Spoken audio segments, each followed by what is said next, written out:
UPSC civil services 2021 के नताइज का ऐलान कर दिया गया है। 685 उम्मीदवार कामयाब हुए हैं, जिनमें 244 जनरल, 73 ईडब्ल्यूएस, 203 ओबीसी, 105 दर्ज फहरिस्त और 60 दर्ज फहरिस्त कबाइल से हैं। श्रुति शर्मा ने टॉप किया है। दूसरे नंबर पर अंकिता अग्रवाल है, जबकि तीसरे रैंक गामनी सिंगला ने हासिल किए हैं।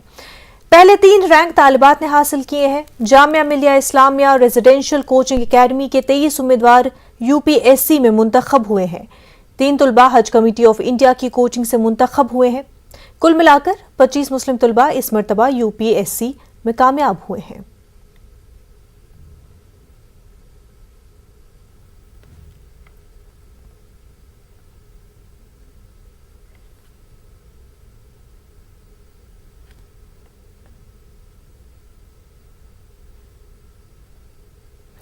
पंजाब के मशहूर गुलकार सिद्धू मूसेवाला के कत्ल केस में अब तक 6 लोगों को गिरफ्तार किया गया है। हालात के मद्देनजर आज होने वाली पंजाब काबीना की मीटिंग मुअत्तल हो गई है।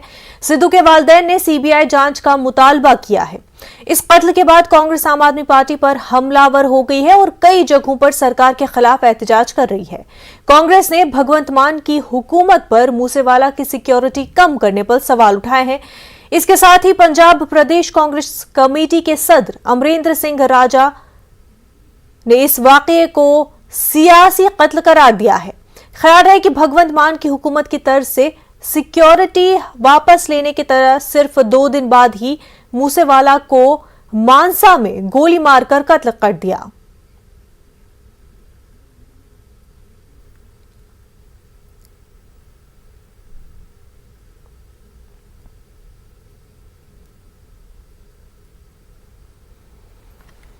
बीजेपी लीडर हंसराज हंस ने सिद्धू मूसेवाला के कत्ल की मजम्मत की है। हंसराज हंस ने पंजाब की आम आदमी पार्टी को शदीद तनकीद का निशाना बनाया। पंजाबी सिंगर सिद्धू मूसेवाला की कल जिस तरीके से हत्या कर दी गई, इस पूरे मसले पर हमारे साथ बात करने के लिए मौजूद हैं बीजेपी सांसद हंसराज हंस। सर, कल एक खबर सामने आई कि पंजाबी सिंगर सिद्धू मूसेवाला की हत्या कर दी गई। चूंकि वो भी सिंगर थे, आप भी सिंगर हैं, आप लोगों का एक कला के क्षेत्र से भी नाता है।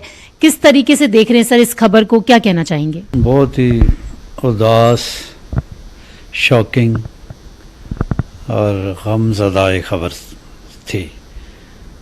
और कल से सब लोग पूरे हिंदुस्तान में, पंजाब में तो है ही, हिंदुस्तान के बाहर भी, हिंदुस्तान के अंदर भी, पूरी दुनिया में उसके करोड़ों फ़ैन थे।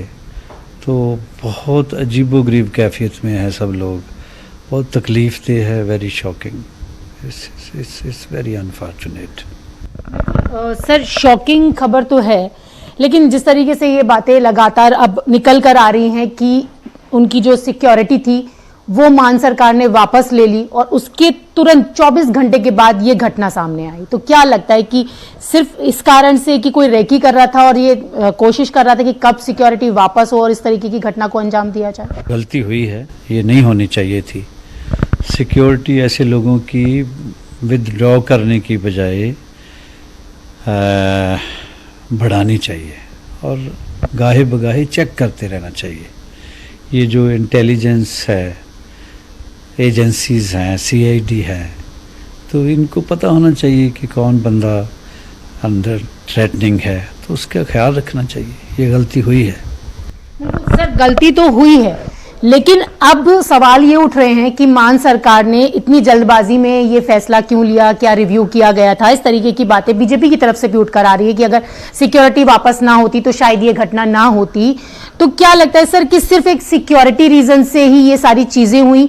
और ये भी कहा जा रहा है कि मान सरकार ने जिस तरीके से जिन लोगों की सिक्योरिटी वापस ली उसके बारे में सार्वजनिक रूप से बता दिया सबको, तो ये एक बड़ी एक गलती भी हुई, जिम्मेदारी पूरी सरकार की बनती है वहां पे। देखो, जो सवाल तो उठेंगे, जो मुहाफिज है, जो घर का मालिक होता है, अगर उसके मेंबर्स को तकलीफ आती है तो घर के मालिक को क्रेडिट एंड डिसक्रेडिट मिलता है। बस सर, एक आखिरी सवाल है कि जब से ये कहा जा रहा है बीजेपी का भी लगातार आरोप है, अन्य पार्टियां भी ये आरोप लगा रही हैं कि पंजाब में जब से केजरीवाल पार्टी की सरकार बनी है वहां पर एक के बाद एक घटनाएं देखने के लिए मिल रही हैं। और अब चूंकि सिद्धू के पिताजी ने भी कहा है कि सीबीआई जांच होनी चाहिए, एनआईए को उसमें दखल देना चाहिए और पूरी इस तरीके से वो जांच की मांग कर रहे हैं।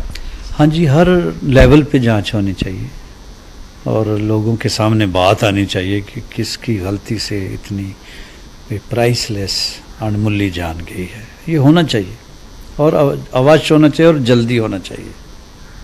तो आपने देखा, ये थे हमारे साथ बात करने के लिए बीजेपी सांसद हंसराज हंस, जिनका कहना है कि जिस तरीके से सिद्धू की मौत हुई, इस पूरे मसले की जांच होनी चाहिए और ये जरूरी है कि आखिर क्या कारण रहा और किस तरीके से उनकी हत्या की गई, इस पूरे मामले की जांच सबके सामने आनी चाहिए।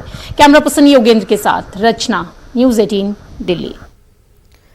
भोपाल जामा मस्जिद तनाजा मामले में अब भोपाल की रुकन पार्लियामेंट साध्वी प्रज्ञा भी सामने आ चुकी है। 19 मई को शुरू हुए इस तनाजे को मध्य प्रदेश संस्कृत मंच ने शुरू करते हुए भोपाल की जामा मस्जिद को शिव मंदिर बताते हुए बनारस ज्ञानवापी मस्जिद की तर्ज पर इसका सर्वे कराने का मुतालबा किया था। अब भोपाल रुकन पार्लियामेंट साध्वी प्रज्ञा का कहना है कि वो सब मकाम जहां पर बाहर से आने वालों ने कब्जा करके तामीरात की थी, उनका सर्वे करके जांच की जानी चाहिए।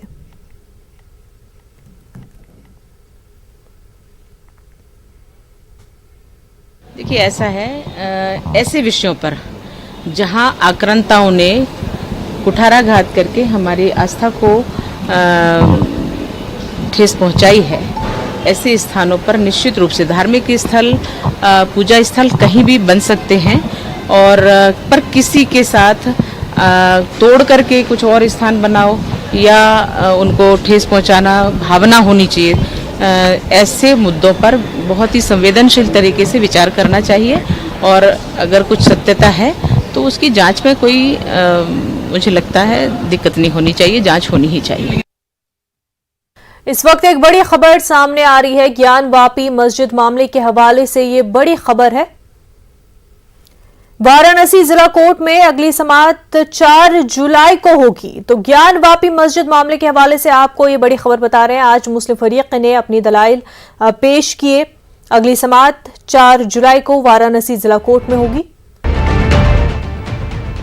ज्ञानवापी मस्जिद मामले को लेकर के जहां सियासी तौर पर काफी तनाजा भी छिड़ चुका है और दूसरे रियासतों में भी ज्ञानवापी मस्जिद के तर्ज पर नारे बुलंद किए जा रहे हैं कि सर्वे होने चाहिए। वहीं आपको बता दें कि वाराणसी जिला कोर्ट में अब अगली समाअत 4 जुलाई को होगी। मुस्लिम फरीक ने आज अपने दलाइल पेश किए।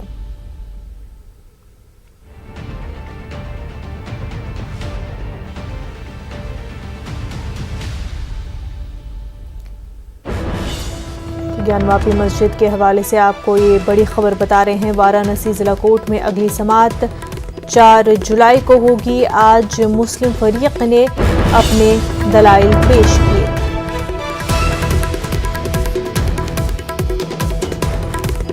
तो इस पूरे मामले को लेकर के अब अगली समाअत 4 जुलाई को होगी। मुस्लिम फरीक ने अपने दलाइल पेश कर लिए हैं। ज्ञानवापी मस्जिद को लेकर के एक बार फिर जो है वाराणसी जिला कोर्ट में अर्जी दाखिल की गई थी।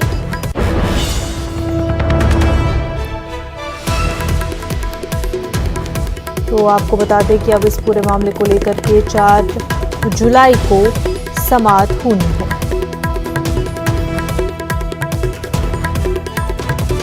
इससे पहले आपको बता दें 5 खवातीन ने अर्जी दाखिल की थी। उसके बाद जो है मस्जिद में शिवलिंग के पूजा के हवाले से अर्जी दाखिल की गई। वाराणसी जिला कोर्ट में समाअत हुई। मुस्लिम फरीक ने अपने दलाइल पेश किए। अगली समाअत 4 जुलाई को होगी।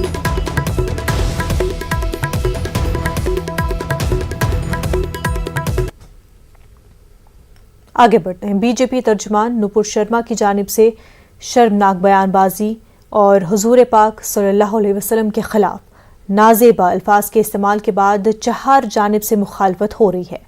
MIM दिल्ली ने एक FIR दर्ज कराई है और नुपुर शर्मा को गिरफ्तार करने की मांग की है। साथ ही MIM सरबराह असदुद्दीन ओवैसी ने PM मोदी से नुपुर शर्मा के खिलाफ सख्त कार्रवाई का मुतालबा किया है।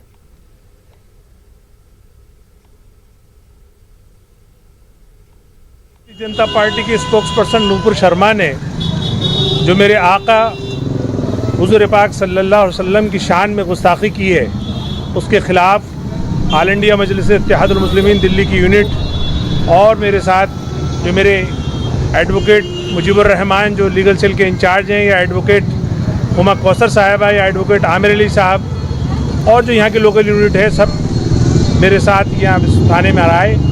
हमने उस नूपुर शर्मा के ख़िलाफ़ क्रिमिनल कंप्लेंट भी रिसीव कराई और हमारी ये प्रधानमंत्री नरेंद्र मोदी, गृह मंत्री अमित शाह, जिनके अंडर में दिल्ली पुलिस आती है, उससे ये मांग है कि एक ऐसी शख्स जिसने न सिर्फ हिंदुस्तान के 25 करोड़ मुसलमान बल्कि पूरी दुनिया के 200 करोड़ मुसलमानों की फीलिंग्स को हर्ट किया है, उसके खिलाफ सख्त से सख्त कार्रवाई होनी चाहिए। उसकी जगह जेल में है। दूसरा, प्रधानमंत्री नरेंद्र मोदी से ये भी मांग है कि उनको फौरन पार्टी से बर्खास्त करके उसके खिलाफ कानूनी कार्रवाई करके ये मैसेज दें कि हिंदुस्तान में अभी कानून की बालादस्ती है और किसी भी को भी ये हक नहीं है कि वो किसी की भावनाओं को ठेस पहुंचाए, क्योंकि मुसलमान अपनी जान से ज़्यादा, अपने माँ बापों की या ख़ानदान की जानों से ज़्यादा अपने नबी पाक सल्लल्लाहु अलैहि वसल्लम से मोहब्बत करता है। और अगर कोई शख्स उनके नबी के ख़िलाफ़ कुछ बोलता है तो उसके लिए अपनी जानों का तक नजराना तक पेश करने को तैयार है। लिहाजा इस सेंटिमेंट हर्ट को या इस गुस्ताखी को सीरियस लिया जाए। जिस तरह से पहले जिन वज़ीरों ने हमारे ख़िलाफ़ डेरोगेटरी रिमार्क दिया, उनको प्रमोशन दे करके और कैबिनेट मिनिस्टर बना दिया गया, या जिन और भारतीय जनता पार्टी के जो नेता हैं जिन्होंने मुसलमानों के खिलाफ जहर उगला, उनको और एजाज़ात से नवाजा गया। हम ये उम्मीद करते हैं कि प्रधानमंत्री इस मर्तबा अपनी कानूनी जिम्मेदारी को निभाते हुए और गृह मंत्री अपनी पद की गरिमा को रखते हुए इसके खिलाफ सख्त से सख्त कार्रवाई का ऑर्डर देंगे। मुंब्रा में इमाम काउंसिल नामी एक तंजीम के रजाकारान ने वुकला के साथ मुंब्रा पुलिस के अफसरान से मुलाकात की। उन्हें नूपुर शर्मा के डिबेट वाली सीडी और तफसीलात पेश कर पुलिस से शर्मा पर मामला दर्ज करने का मुतालबा किया, जिस पर पुलिस ने उनकी शिकायत सुनने के बाद एफआईआर दर्ज करने के लिए मोहलत मांगी है।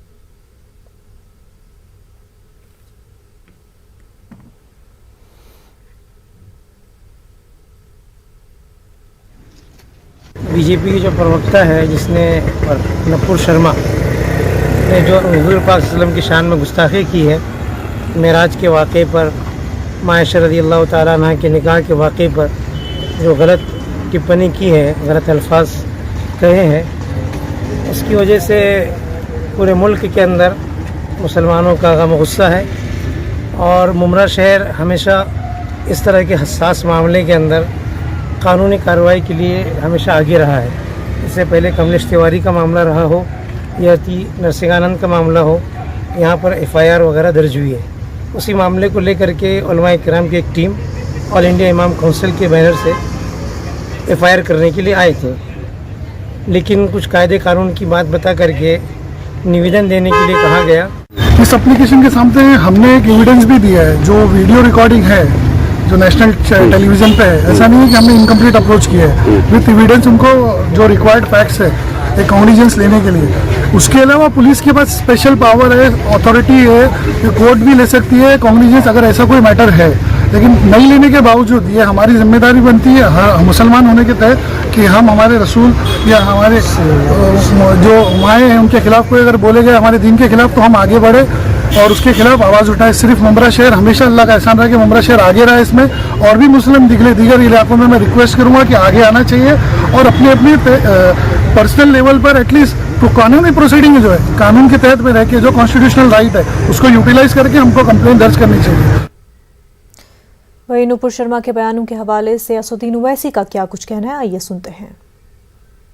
और हम भारत के प्रधानमंत्री से अपील कर रहे हैं, रिक्वेस्ट कर रहे हैं कि देश के प्रधानमंत्री आप अपने नेशनल स्पोक्सपर्सन के खिलाफ एक्शन लीजिए।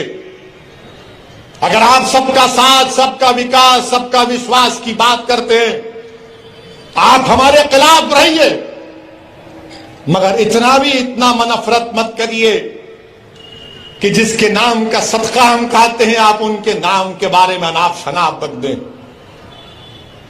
जिसके नाम का हम सदका खाते हैं, देश के प्रधानमंत्री हम आपसे अपील कर रहे हैं कि अल्लाह के रसूल सल्लल्लाहु अलैहि वसल्लम के बारे में आपके स्पोक्स पर्सन ने जो अनाप शनाप बका, आप मुसलमानों के भी प्रधानमंत्री हैं, आप देश के प्रधानमंत्री हैं, आप बता दो ये चीज गलत है, उसको रोको, आप केस बुक करो। देश के प्रधानमंत्री को यह काम करना चाहिए। करेंगे नहीं करेंगे मुझे नहीं मालूम, मगर मुझे यकीन है कि जिसने भी इस तरह की अनाप शनाप बका है उसको उसका सियासी चराग उठता जाएगा, उसको सिक्योरिटी मिलेगी, उसको बड़े बड़े ओहदे दिए जाएंगे। मगर हम देश के प्रधानमंत्री से अपील कर रहे हैं, ये जो अपने आप को सेक्युलर पार्टी कहते हैं, शरद पवार साहब आपको बोलना चाहिए। आपके बारे में कोई बोला तो थप्पड़ मार देंगे। उद्धव ठाकरे आपको बोलना चाहिए,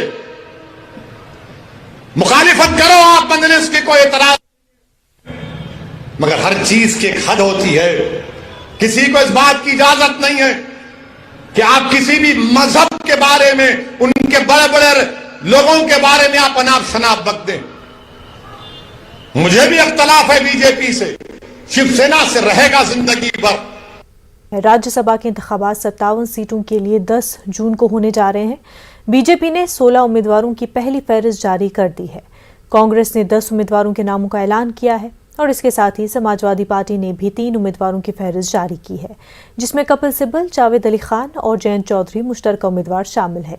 राष्ट्रीय लोकदल के जयंत चौधरी को इत्तेहादी समाजवादी पार्टी ने उत्तर प्रदेश से राज्यसभा के लिए नामजद किया है। जयंत चौधरी ने आज विधानसभा पहुंचकर अपना परिचय नामजदगी दाखिल किया। उनके साथ अखिलेश यादव और दीगर पार्टी लीडर भी मौजूद रहे। देखिए, आज दिन इनका है, ये नामांकन करने जा रहे हैं। हमें खुशी है कि जयंत चौधरी जी राज्यसभा में अपने दल और समाजवादी पार्टी के दोनों के गठबंधन के प्रत्याशी हैं। मैं उनको बधाई देता हूं, शुभकामनाएं देता हूं। देखिए, बहुत बड़ा आशीर्वाद दिया है मुझे उत्तर प्रदेश की जनता ने और जो समर्थन अखिलेश जी ने, समाजवादी पार्टी ने और गठबंधन के सभी सहयोगी दलों ने दिया है, वह हमेशा याद रहेगा। मैं धन्यवाद देना चाहता हूं। जो उम्मीदें हैं उत्तर प्रदेश की जनता की, क्योंकि उत्तर प्रदेश के प्रतिनिधि के तौर पर मैं राज्यसभा के विनती करना चाहता हूँ। जो यहाँ के मुद्दे हैं, जो यहाँ के किसानों के मुद्दे हैं, जो नौजवानों के मुद्दे हैं, जो हमारे साझे मुद्दे हैं, पुरजोर तरीके से उनको उठाने का प्रयास। वजीर आजम नरेंद्र मोदी आज पीएम केयर्स फॉर चिल्ड्रन के तहत स्कीम जारी किया। इस स्कीम के तहत उन बच्चों की मदद की जाएगी जिन्होंने कोरोना वबा के दौरान अपने वालिदैन को खो दिया है। वजीर आजम नरेंद्र मोदी ने 29 मई 2021 को PM care for children scheme का आगाज किया था, ताकि उन बच्चों की मदद की जा सके जिन्होंने कोरोना वबा के दौरान अपने वालिदैन या सरपरस्तों को खो दिया है।